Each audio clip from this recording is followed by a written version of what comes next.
bienvenue sur le plateau de Village Semences au Salon International de l'Agriculture. Allez, aujourd'hui, je vous emmène dans les Hauts-de-France. Nous allons à Arras, où se trouve le siège de la coopérative Prospérité Fermière.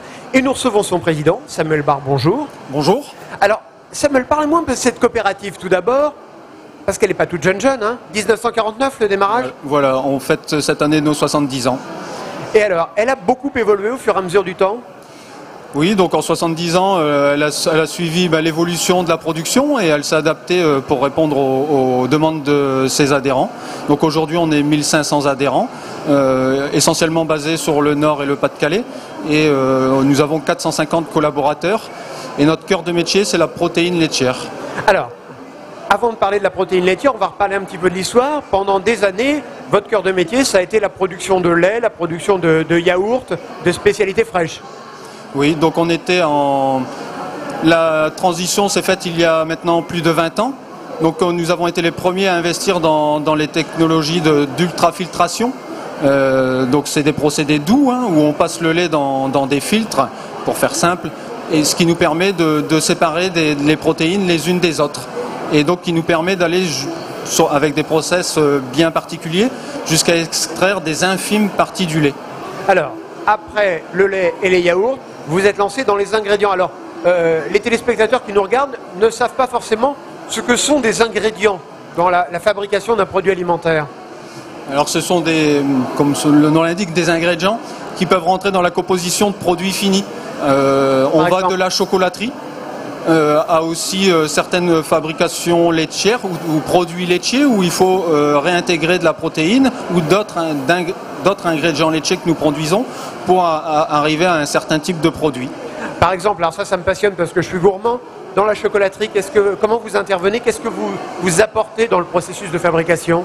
Eh bien, dans le chocolat au lait, essentiellement, hein, c'est le chocolat au lait. Donc, on est fournisseur de ce qu'on appelle de la Spray 26 et qui a des particularités dans nos process de fabrication, qui est une matière grasse particulière qui amène certaines textures au chocolat.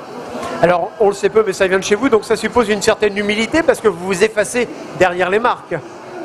Oui, on est essentiellement et que en B2B, mais c'est tout l'enjeu. On n'est pas connu du grand public. Par contre, on a une reconnaissance de la part de nos clients pour avoir une expertise et une technicité très pointue. Sur nos 450 collaborateurs, on en a quand même 35 qui travaillent en recherche et développement. Et donc, on est apporteur de solutions pour nos clients. Des clients qui sont en France ou aussi à l'étranger? Alors, en France, bien sûr, les grands groupes, les grands noms de l'agroalimentaire, mais aussi à l'international. On a à peu près 2/3 de notre chiffre d'affaires qui est à l'export. Alors, la production, on va revenir au lait, à la matière première finalement, pour créer tous ces ingrédients. C'est quoi? J'ai vu des chiffres, 410 millions de litres de lait par an, c'est à peu près ça? Oui, 1500 adhérents qui produisent environ 400 millions de litres de lait. Donc transformé sur notre unique site de Saint-Paul-sur-Ternoide. C'est énorme quand même. C'est une belle coopérative. Dans le monde laitier, on est de taille intermédiaire entre les grands groupes qui sont quand même bien plus grands que nous et puis les coopératives de produits bien spécifiques qui sont de dimension un peu plus petite. Mais bon, c'est pas la taille qui fait la valeur d'une coopérative. On est bien d'accord. Mais pour obtenir 410 millions de litres, il faut avoir des vaches qui sont plutôt heureuses, plutôt en bonne santé. Et alors là, il y a une expérience chez vous de collier, je voudrais que vous m'expliquiez ça. Alors, notre métier, c'est de collecter, transformer et commercialiser du lait. On apporte des solutions à nos clients. Depuis un certain temps, on a bien identifié que la société évolue et que les attentes des consommateurs évoluent. Il y a une nouvelle prise en considération de certains critères, notamment le bien-être animal. Nous n'avions pas d'expertise en tant qu'éleveur professionnel, nous connaissons notre métier et nous savons, je pense que nos modèles d'élevage français et de notre région ont des choses à faire valoir. Par contre, il faut le mesurer. Et on s'est rapproché d'une start-up, Litus, qui travaille à développer un collier connecté qui permet de mesurer certains critères qui mesurent le bien-être animal de nos vaches. Quel type de critères? La luminosité, l'humidité ambiante, la température, l'activité et certains types d'activités, et avec c'est des algorithmes, hein, toutes ces mesures mêlées entre elles peuvent nous permettre de mesurer le bien-être animal. Et pour cautionner toute cette démarche, on s'est aussi associé à Wellfarm, donc qui est une association welfariste et qui a une expertise dans ce domaine. Que l'on reçoit régulièrement sur ce plateau depuis le début du salon. Et donc, en partenariat entre nos 3 entités, on travaille au développement de ce collier. Et alors ça marche comment concrètement? Imaginons par exemple qu'il y ait 3 ou 4 néons qui aient rendu l'âme dans la grange. Il y a une alerte sur le smartphone de l'éleveur en disant les vaches sont pas très en forme, elles sont un peu agacées parce qu'il n'y a plus de lumière. Non, c'est plus complexe que ça. Vous savez, moi j'ai une vision très basique de l'agriculture. Hein. Oui. Non, mais les vaches, elles ont un fonctionnement très grégaire, elles fonctionnent en troupeau. Donc on mesure bien sûr les individus individuellement, mais on mesure aussi l'évolution du troupeau. Quand elles vont en prairie, elles y vont à plusieurs. Et donc forcément, en étant à l'extérieur, la luminosité change, donc ça mesure déjà ce phénomène-là. Et ensuite, les premières choses que font les vaches quand elles sont en prairie, c'est pâturer. Et donc on est capable aussi de voir l'activité de pâturage. Et donc la corrélation de différents facteurs nous permet de savoir si elles sont dehors ou à l'intérieur.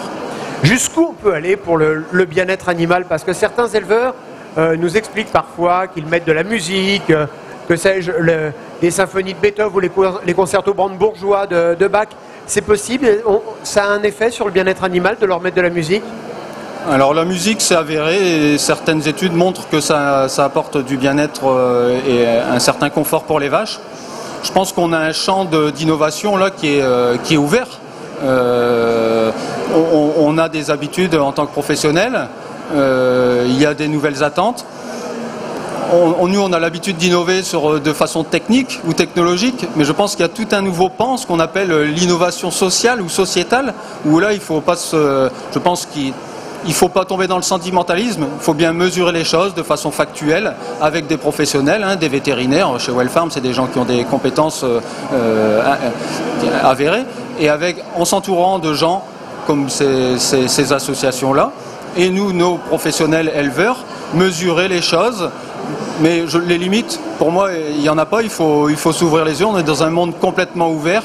Le consommateur a la parole, il l'exprime, il faut savoir entendre ces questions-là et apporter des réponses. Et justement, et ce sera la conclusion de cette émission, on entend beaucoup d'agribashing depuis plusieurs semaines, justement pour tout ce qui est élevage.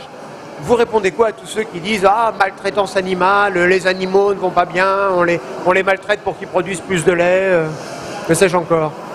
Moi, je réponds que je suis convaincu qu'il y a des gens avec qui on n'arrivera pas à discuter. Par contre, les consommateurs se posent des questions et en tant que professionnels et acteurs de la filière, on doit être en mesure de répondre à ces questions. Et nos modèles d'élevage français du Nord-Pas-de-Calais ont des choses à faire valoir. Quand on vous parle de litus, c'est un moyen de prouver les choses, mais aussi, d'une autre manière, on peut ouvrir nos fermes. Moi, je suis dans un secteur périurbain. Tous les week-ends, j'ai des promeneurs. Ils s'arrêtent, ils regardent. Les portes de ma ferme sont complètement ouvertes. Et je leur dis, venez rencontrer vos voisins agriculteurs. Et je dis aux agriculteurs, ouvrez la porte à vos voisins citadins. C'est en faisant croiser les mondes qu'on arrivera à mettre en valeur nos filières. Eh bien, rendez-vous est pris lors de mon prochain voyage dans les Hauts-de-France. Je passerai vous voir vos vaches heureuses avec leurs jolis colliers. Voilà, c'est la fin de cette émission. Merci de l'avoir suivi. Puis n'oubliez pas que la terre n'est jamais aussi belle que quand on la cultive. À bientôt.